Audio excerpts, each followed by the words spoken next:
Thomas, tu es docteur en philosophie de la Sorbonne Université, oui, c'est ça, et professeur certifié. Tu enseignes actuellement la philosophie au lycée. Et après une thèse sur l'expérience de la beauté dans l'expérience des jeux vidéo, tes recherches portent sur l'articulation entre esthétique et technique dans les jeux et dans les arts. Et donc je te laisse la parole. Je te remercie. Alors, du coup, le présent colloque contenait dans son appel à communication ce passage. Je cite.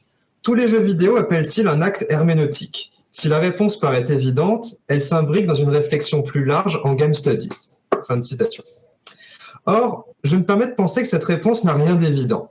Et je remercie donc Paul-Antoine Colombani et toute l'équipe du Liège Game Lab de m'avoir permis de tenir aujourd'hui ce propos gentiment iconoclaste. Comprenons-nous bien. Je n'appelle pas à l'obscurantisme réactionnaire du Gamergate qui refuserait toute interprétation d'un jeu au motif de préserver une fantasmée pureté apolitique du jeu. Je dirais simplement que comprendre les jeux vidéo sous le seul prisme de l'interprétation, c'est se priver d'une grande part de leur force sensible et, paradoxalement, de leur part la plus novatrice, et je dirais presque la plus politique pour la culture en général. C'est pourquoi je vous propose de dire que nous n'avons pas dans les jeux vidéo besoin d'une herméneutique, mais d'un éveil des sens. Cette formule est en fait une adaptation de l'aphorisme qui clôt l'article « Contre l'interprétation » écrit en 1964 par Susan Sontag, et qui dit donc « Nous n'avons pas, en art, besoin d'une herméneutique, mais d'un éveil des sens ». Arrondissons immédiatement les angles. Ce désaveu de l'interprétation n'est pas si extrême qu'il peut paraître. Preuve en est, comme le souligne dans sa conférence pour ou contre l'interprétation Anne Coignard, que des herméneutes célèbres comme Wolfgang Iser ou Hans-Georg Gadamer se sont inscrits dans la continuité de Sontag, en ce qu'elle critique finalement moins l'interprétation comme telle que les excès de certaines écoles herméneutiques de son temps qui se coupent du caractère sensible des œuvres. Cependant, la tâche de cette communication ne consistera pas seulement à comprendre ce qui a survécu au contexte d'époque pour s'adapter à notre situation contemporaine vidéoludique. Ma position sera au contraire de dire qu'il y a dans la rencontre entre ce texte et les jeux vidéo l'occasion d'une interprétation un peu moins modérée de cette nécessité d'un éveil des sens. En effet, Sontag visait principalement deux tendances. La recherche d'un sens caché et, plus généralement, l'idée que l'œuvre d'art doit avoir un contenu exprimable, à quoi elle va notamment opposer des œuvres qui ne sont pas autre chose que ce qu'elles sont. J'aimerais montrer que le jeu vidéo offre une occasion de résister à la nécessité d'un contenu exprimable et que cette résistance, lorsqu'elle est bien utilisée, est une force et non un défaut qui permet de renouveler notre approche du sensible et la constitution même de la culture. Alors, commençons du coup par revenir au texte même de Sontag, ou du moins à sa traduction par Guy Durand. À propos de la définition de l'interprétation, elle précise la chose suivante, je cite, « J'entends par interprétation une démarche de la pensée consciente qui se conforme à certains codes, à certaines règles d'interprétation. » Fin de citation. L'interprétation remise en cause par Sontag n'est donc pas celle sur laquelle se fonde notre perception, au sens où percevoir quelque chose, c'est interpréter en termes de forme et de catégorie les données qui frappent nos sens, processus largement inconscient. Ce qui est visé par Sontag, ce sont les grandes traditions interprétatives qui font école, nommément les interprétations freudiennes et marxistes de l'art. Rappelons ainsi, en guise d'exemple, la célèbre interprétation que fait Freud du tableau de Léonard de Vinci, La Vierge, l'Enfant Jésus et Sainte Anne, que j'aurais bien aimé vous montrer. Mais bon.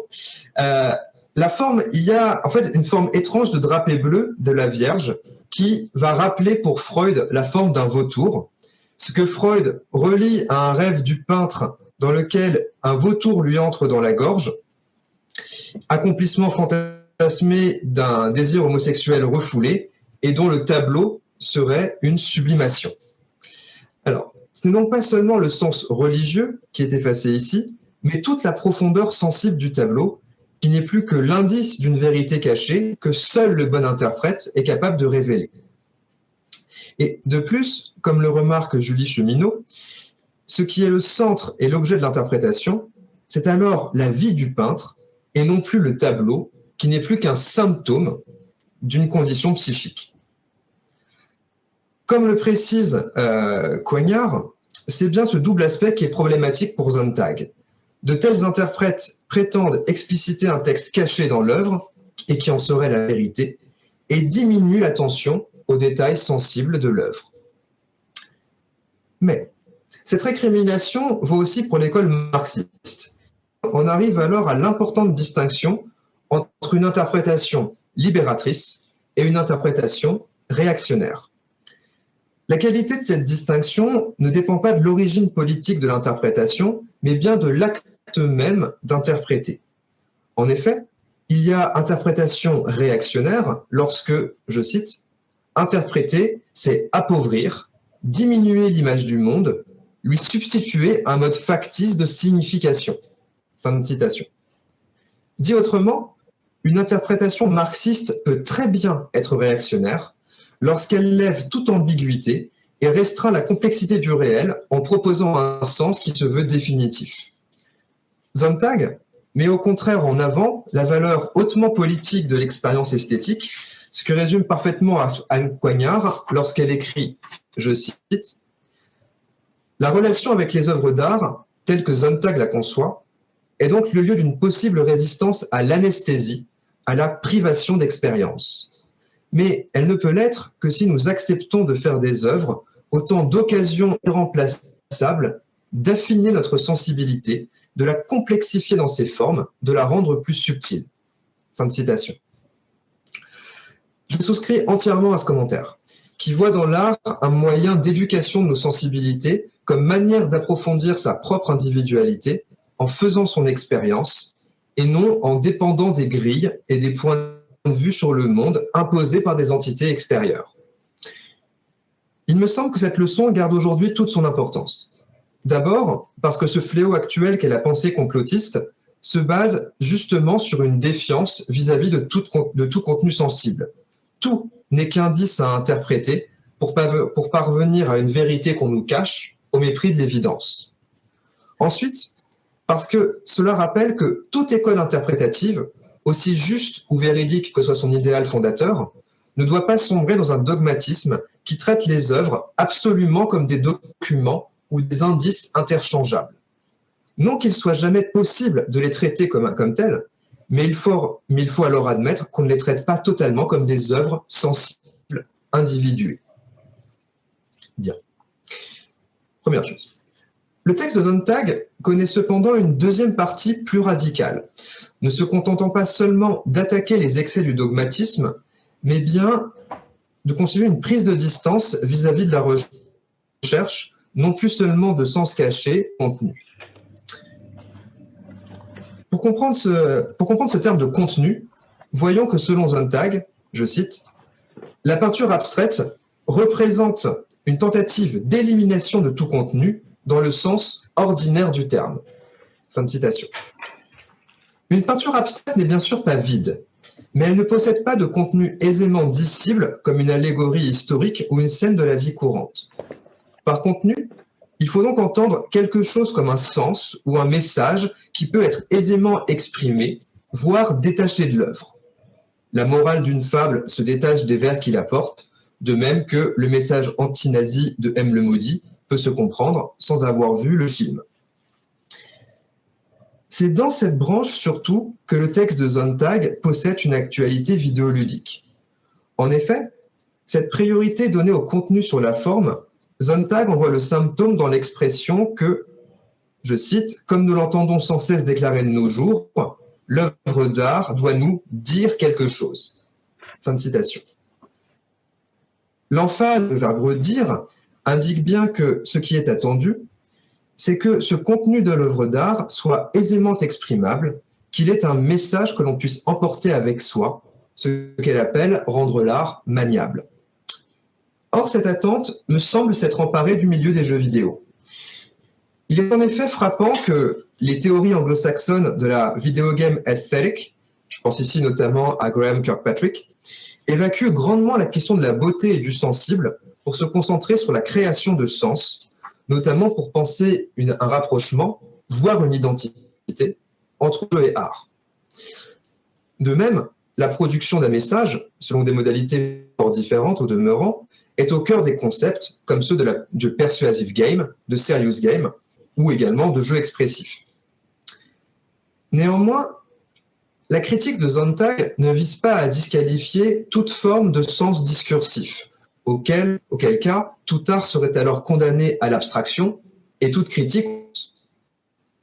Sontag dit à ce sujet, et j'ai besoin ici de passer par le texte anglais, je cite, "The best criticism is of this sort that dissolves considerations of content into those of form."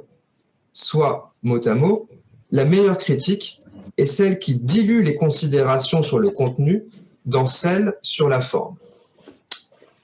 Guy Durand, le traducteur, choisit de traduire le texte anglais de la manière suivante.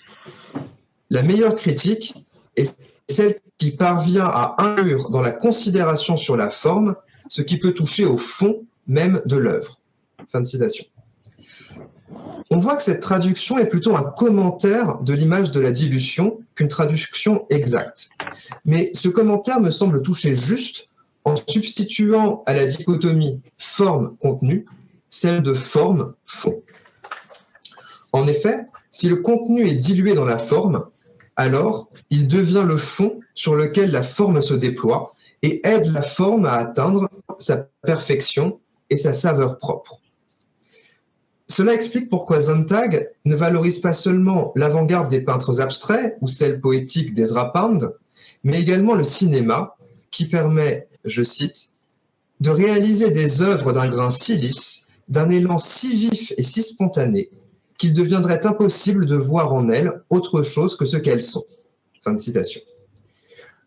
Ainsi, parce que le cinéma nous montrerait une histoire d'amour qui est juste une histoire d'amour, l'attention devrait nécessairement se reporter sur la forme, sur le style du cinéaste, pour approfondir le plaisir sensible que le visionnage du film nous fait ressentir. Sans doute ici, le jeu vidéo se fait héritier du cinéma.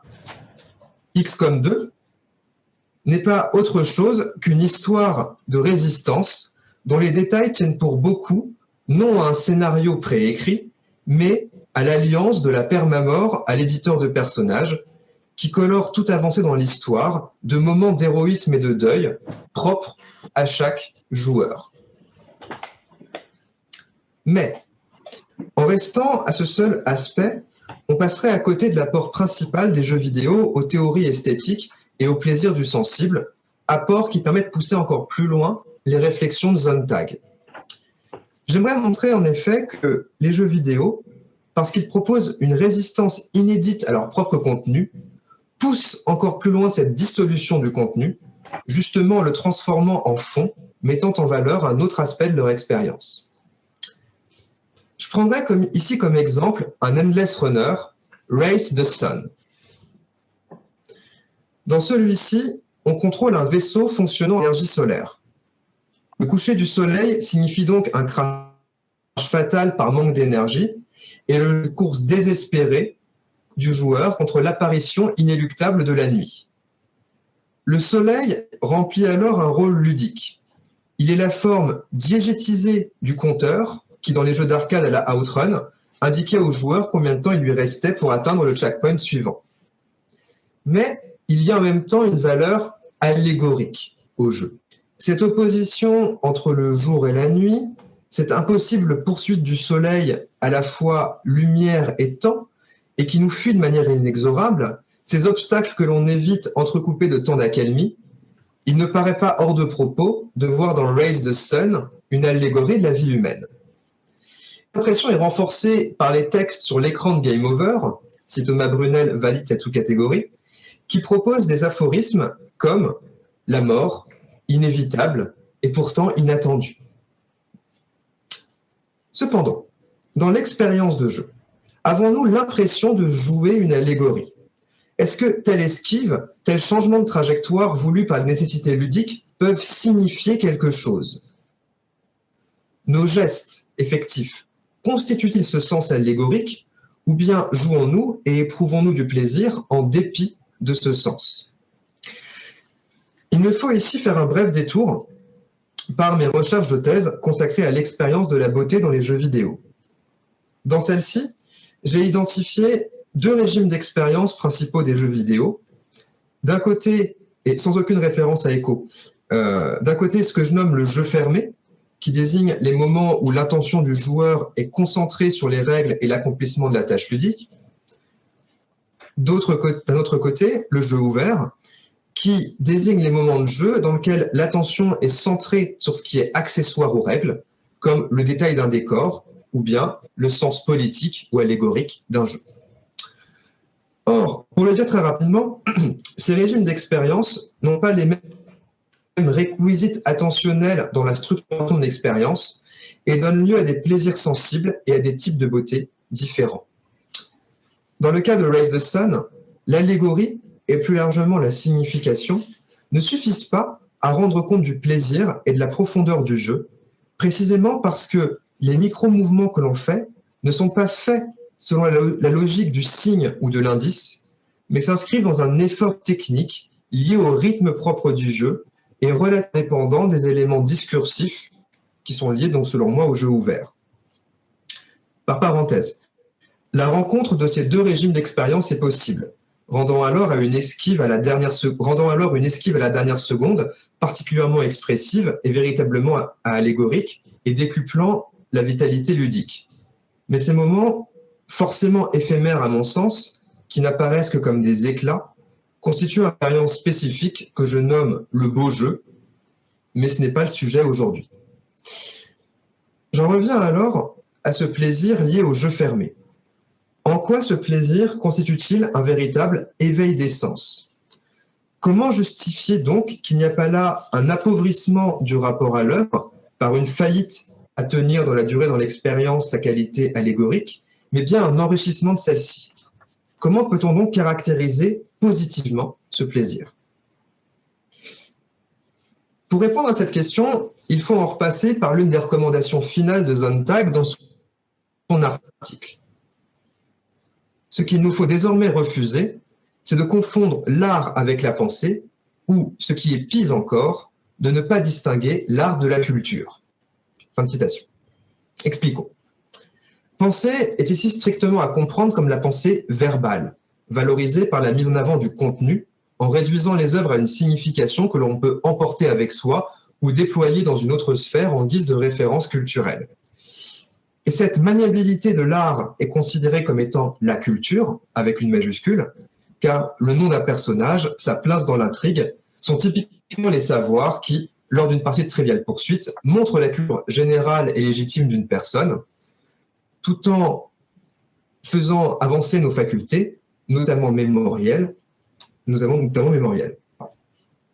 Or, en appelant à développer sa sensibilité, c'est bien une forme de culture, au sens de ce qui développe nos facultés proprement humaines, qu'entend Sontag. Reste alors à comprendre en quoi le plaisir que nous avons entrevu avec Raise the Sun a lui aussi une dimension culturelle qui ne dépend pas justement de la pensée verbale. Je partirai de l'idée que cette part culturelle est au départ inaperçue parce qu'elle est précisément liée à une dimension des arts et de la vie en général dont l'importance sensible a été minorée, la technique. Et pour montrer cela, je permettrai un détour par la pensée d'Aristote.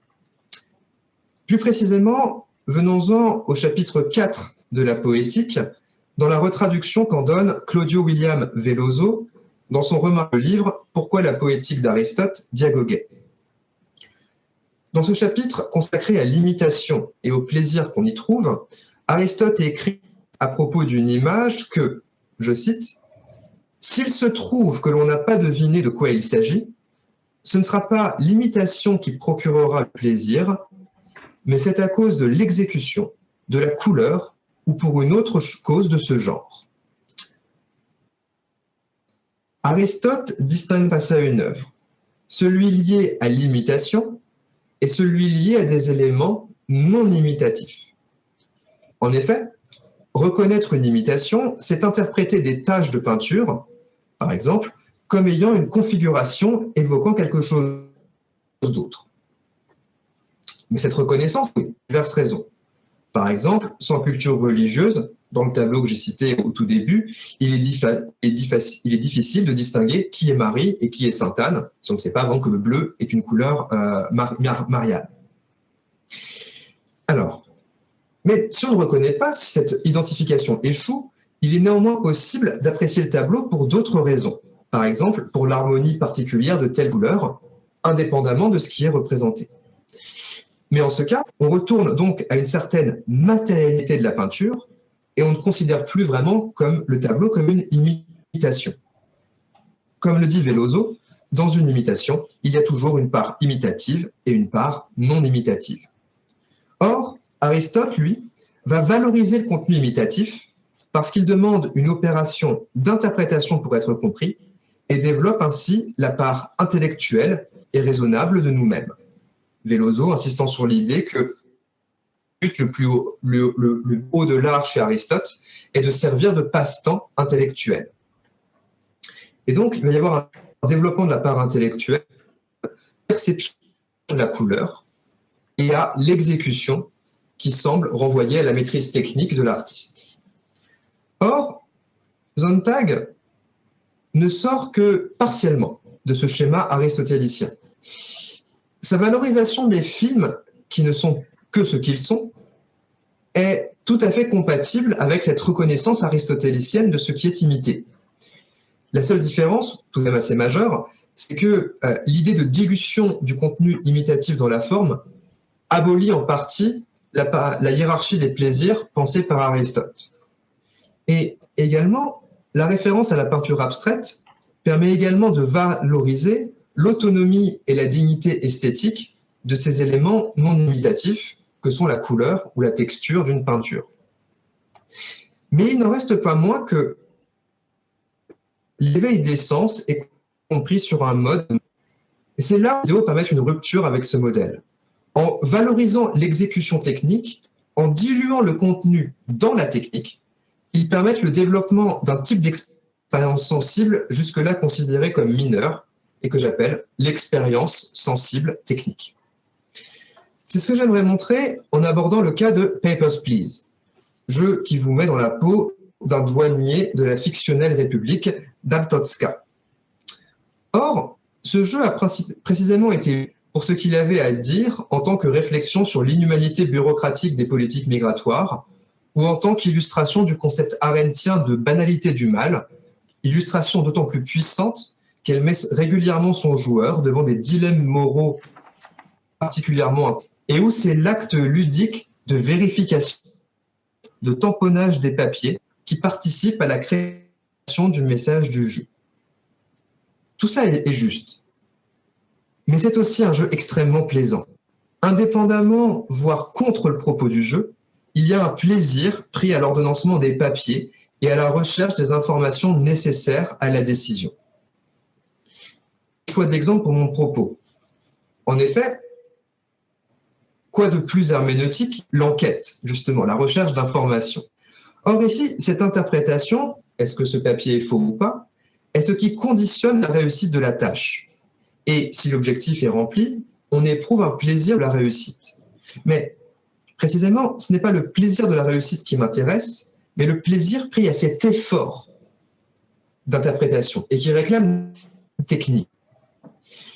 Cet effort technique, on peut par exemple le caractériser, comme le fait Mathieu Triclot, en regardant la rythme-analyse des inputs. Dans mon cas, je m'attacherai à l'organisation globale. Et je dirais que cet effort propre à Papers, Please, on peut le distinguer de deux manières. Déjà, au niveau visuel, alors je suis désolé du coup de ne pas avoir d'image, Papers, Please propose un écran qui est éclaté en plusieurs zones et qui sont à des échelles de vision différentes. Et il y a déjà effectivement un éclatement du regard qui doit naviguer entre différentes échelles. Souris, navigue de manière lisse entre ces différentes parties du jeu. Ce qui donne du coup une complexité visuelle et donc une complexité de la recherche d'informations au niveau visuel. Mais surtout, la tâche ludique même demande de gérer en temps limité un nombre croissant de documents Et faire, c'est donc résister à la surcharge informationnelle, résister à l'oubli et résister à la négligence. Et c'est là-dedans qu'il y a un effort technique qui est fait. Et c'est là-dedans que c'est ça qui donne un plaisir de jeu. Et ce type de plaisir se rattache à la catégorie technique du composite, c'est-à-dire, si je me permets de citer ma propre thèse, celui d'une puissance fragile. La multiplication des tâches et la nécessité de la coordination étend notre sensation de puissance, mais rend encore plus sensible la fragilité de celle-ci, car ce sentiment de puissance est le point d'être compromis par notre propre négligence. Les jeux vidéo constituent donc des expériences sensibles techniques et une culture technique en ce qu'ils permettent de réaliser des efforts autrement inimaginables qui développent un imaginaire technique ou un imaginaire ludique qui est effectivement une culture en ce que ça cultive notre capacité effectivement motrice à faire des efforts. Il est alors temps de conclure. Que voulais-je dire alors lorsque je lançais que nous n'avons pas dans les jeux vidéo besoin d'une herméneutique mais d'un éveil des sens? Je voulais d'abord rappeler et aller plus loin que le sens originel de cette phrase qui condamnait les excès des écoles interprétatives. En effet, nous avons besoin d'un éveil des sens dans les jeux vidéo, non pas pour effacer totalement l'herméneutique, mais pour la compléter par l'exploration d'un domaine du sensible que l'interprétation ne peut pas atteindre. Je voulais dire effectivement que les jeux vidéo nous offrent la possibilité de nous détacher plus encore que Sontag le pensait de l'interprétation du contenu en rendant facilement accessible tout un nouveau pan de la culture technique, pour reprendre une expression simondonienne. En effet, l'appréciation de la beauté technique, qui repose sur un savoir-faire et qui se comprend comme une appréciation liée à un effort, a été traditionnellement liée aux appréciations propres à un métier, à un sport, à un artisanat, et domaines qui constituent autant de traditions ésotériques parce qu'elles concernent des savoir-faire qui demandent un long apprentissage pour être maîtrisés. Les jeux vidéo nous offrent au contraire un stock inépuisable de savoir-faire dont on peut apprendre en quelques heures la teneur. Car l'appréciation technique n'est pas l'apanage du pro-gamer, et si elle demande une certaine maîtrise, elle n'est pas nécessairement liée à la performance extraordinaire. Voilà pourquoi je disais que les jeux vidéo nous offrent la possibilité de ne plus faire de l'interprétation le plan central de la culture, mais nous permettent de donner une place plus importante à la technique en mettant en avant une attention sensible à notre effort. Ce qui est beau, et ce qui fait alors l'objet d'une transmission culturelle, c'est donc plus seulement l'œuvre ou son contenu esthétique, mais l'effort qui a jusqu'ici souvent été considéré comme étant ce qui doit s'effacer, ce qui disparaît derrière le contenu et l'œuvre. Néanmoins, dans cette résistance à l'herméneutique, se niche aussi une part plus problématique du jeu vidéo. C'est pourquoi j'avais précisé en introduction qu'il fallait bien utiliser cette dimension. Car c'est dans la résistance au sens, à la signification, que l'on trouve les patterns qui nous poussent toujours à refaire une partie et qui nous laissent parfois, au bout de quelques heures, la désagréable impression d'avoir perdu notre temps.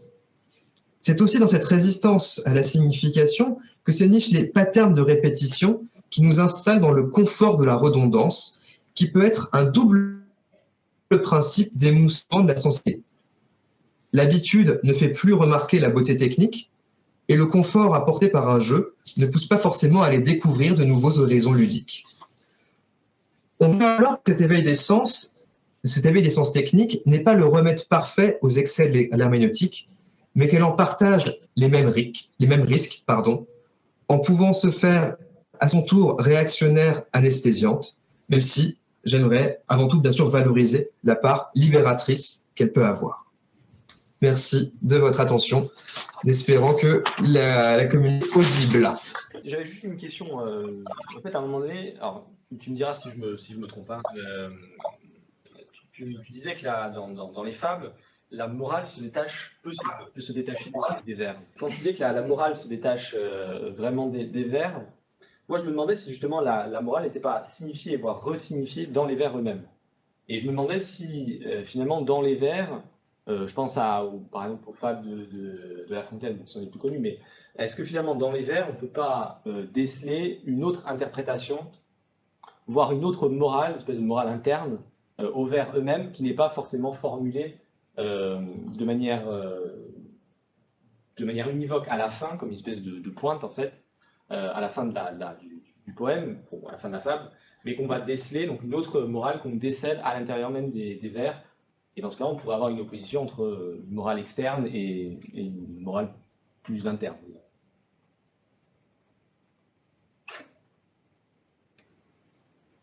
Ah, je pense que tu as tout à fait raison là sur cette opposition que tu fais entre les deux. Parce que, d'ailleurs peut-être que la morale de la fable, parce qu'elle est en vers, n'était pas forcément la bonne idée. Peut-être c'est plus la morale du conte ou du roman qu'on doit justement condenser en une espèce de formule qui n'est pas forcément écrite dans le texte. Mais c'est vrai que ce que je pointais, c'est effectivement ce moment où finalement, on décharge totalement le vers du sens qu'il a pour le poème, comme tu le disais, pour l'appliquer effectivement à d'autres choses. Et je pense que c'est effectivement surtout ça que Sontag critique par cette espèce d'art qui devient un prêt-à-porter et ce genre de choses. Mais effectivement, je pense que tu as fait raison. Je connais très mal La Fontaine, mais je pense que tu as raison. Il y a effectivement, et je pense que c'est ce que Sontag dit quand elle dit qu'il faut remettre la forme, il faut diluer le contenu dans la forme. C'est que effectivement, par l'examen effectivement de la forme, du rythme du vers, on peut trouver effectivement une valeur esthétique qui est, oui, qui est autre. Donc, en fait, je suis tout à fait d'accord avec toi. Non, c'était juste pour. Bon, j'étais pas sûr d'avoir bien compris. Et ensuite, j'avais juste une dernière question. Alors là encore, j'ai noté, mais alors peut-être que la note que j'ai faite n'est pas bonne. À un moment donné, tu parles de la part intellectuelle, je crois, de l'art. Il me semble que la formulation est celle-là. Et je me demandais ce que tu mettais sous le terme d'intellectuel, pardon. Quelle approche tu en avais en fait? Alors là, du coup, quand j'en parlais, c'était au moment, je pense, où je parlais d'Aristote. Ouais. Là, je reprends vraiment le commentaire, le commentaire de Veloso, qui est que dans cette idée que dans un tableau, dans une imitation, tu as le contenu imitatif et le contenu non imitatif, tu as finalement ce qui va, on va dire, relever de la pure sensation, ce qui serait la couleur, ou, veut dire, tu vas avoir ce qui va relever, ce qui va plutôt renvoyer à une habileté, et ce qui va être quantitatif et donc par une opération d'interprétation. Et c'est ça précisément que j'entendais par contenu intellectuel. Et ce qui va expliquer effectivement chez Aristote, par exemple, pourquoi, si je reprends la poétique, c'est juste au texte et pas du tout à la mise en scène, Ouais. qui sont que des effets sensibles, alors que ce qui va l'intéresser, euh, le mythos, donc c'était dans ce sens-là qu'il fallait intellectuel pour parler effectivement de ça. D'accord. Ok. Merci. Est-ce qu'il y a des questions, des remarques? Moi, j'ai une petite question-remarque. Oui. En fait, j'étais super intéressée par ce que tu disais, et notamment parce que ça fait écho à une thèse que je viens de lire et dont je n'arrête pas de parler, donc on va dire que je suis un peu obsédée par ça, mais qui est la thèse de Sébastien Moring sur la métaphore dans Engels Studies. Je ne sais pas si tu l'as déjà lu, et sinon je te la recommande vraiment. Donc c'est une thèse vraiment sur le concept de métaphore dans le domaine des sciences du jeu et appliqué aux jeux vidéo en particulier.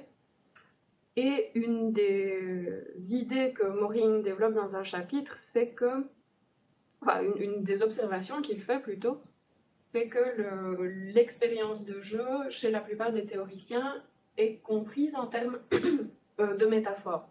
C'est-à-dire qu'on définit le jeu par la métaphore et on définit la métaphore par le jeu aussi. Il a un tableau qui est assez implacable où il reprend vraiment la pensée de plusieurs théoriciens et en décortiquant que généralement, comment dire, quand ils essayent de définir l'expérience ludique, ils vont recourir soit à la métaphore comme concept, soit à la métaphore comme exemple de situation de jeu, et qu'au final, d'un point de vue théorique, tout ça se mord un peu la queue, parce que finalement, on ne sait plus vraiment de quoi on parle. Bon, il travaille en anglais, donc il ne cite pas Henriot, mais on pourrait l'appliquer à Henriot aussi, qui définit le jeu comme un procès métaphorique, donc l'idée que quand on joue, on fait comme si on faisait autre chose, etc. Et donc ça me faisait...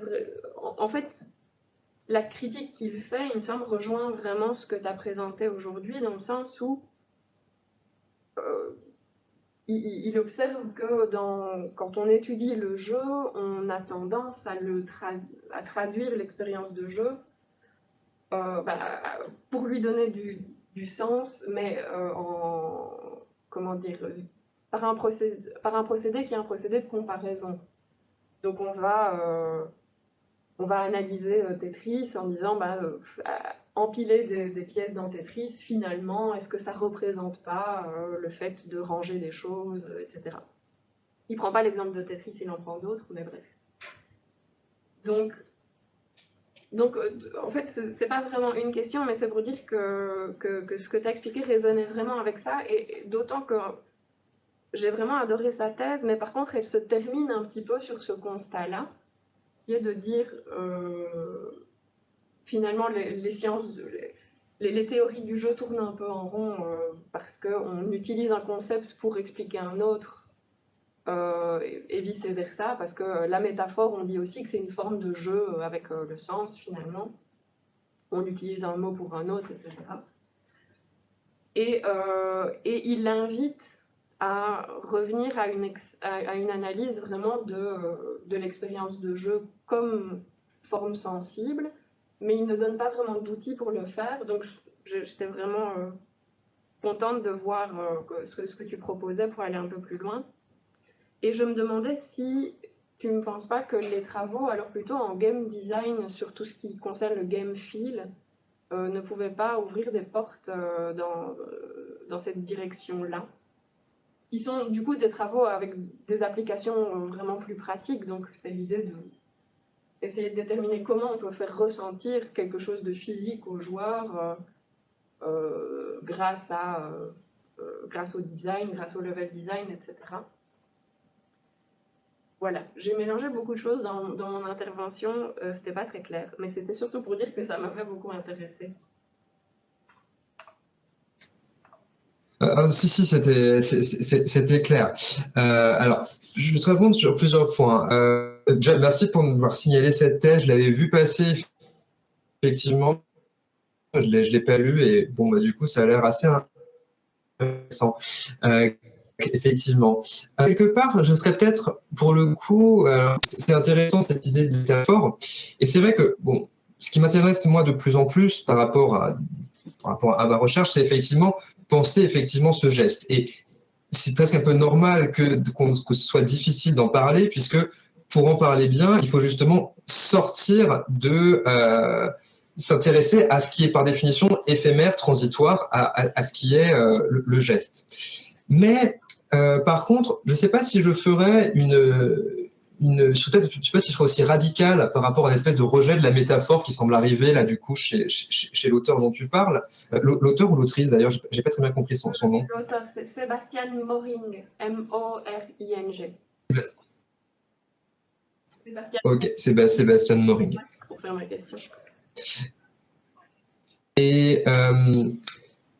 Et du coup, parce que si tu veux, pour moi, je pense pas que, si tu veux, ce que j'essaye d'appeler le jeu fermé, donc les expériences purement gestuelles et l'effort, sont pas forcément le jeu à l'état, on va dire, le plus pur. Je pense que ce que j'appelle effectivement le jeu ouvert, le moment où, bah oui, jouer, ça va quand même aussi se faire dans un réseau un peu métaphorique, c'est aussi du jeu. Je pense juste qu'il faut être très conscient qu'il y a une hétérogénéité que les deux s'analysent pas forcément pareil, parce que finalement, une session de jeu, pour moi, c'est surtout un ping-pong entre justement l'attention à ce qui est purement réglé et l'attention à ce qui va justement déborder les règles et aller peut-être plutôt du côté de la valeur métaphorique des gestes ou de la pratique ludique. Donc, je suis d'accord qu'il faut ce truc-là. Je pense vraiment c'est ce que Mathieu fait effectivement, notamment avec sa rythme analyse. Ce que je tente de faire effectivement, donc moi avec l'articulation entre la technique et l'esthétique.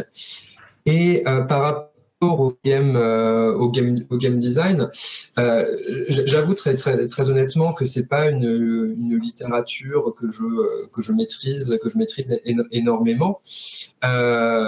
Mais oui, je pense qu'effectivement il y a effectivement des choses à voir, puisque ce qui me semble intéressant, c'est de voir, pour pouvoir juger justement de la perfection technique d'une mécanique, il faut être capable effectivement de voir un peu tous les paramètres, en quoi cette mécanique, elle cite une mécanique précédente en lui rajoutant quelque chose. Donc effectivement, c'est ça que j'essaie de juger. Donc effectivement, une connaissance du game design, à minima, est un peu requise. Même si pour moi, c'est vrai que moi qui réfléchis beaucoup plus du côté de la réception, c'est vrai que c'est une littérature que je connais pas. Mais il y a clairement ici des ponts à faire entre la réception et la création. Merci beaucoup pour toutes ces pistes.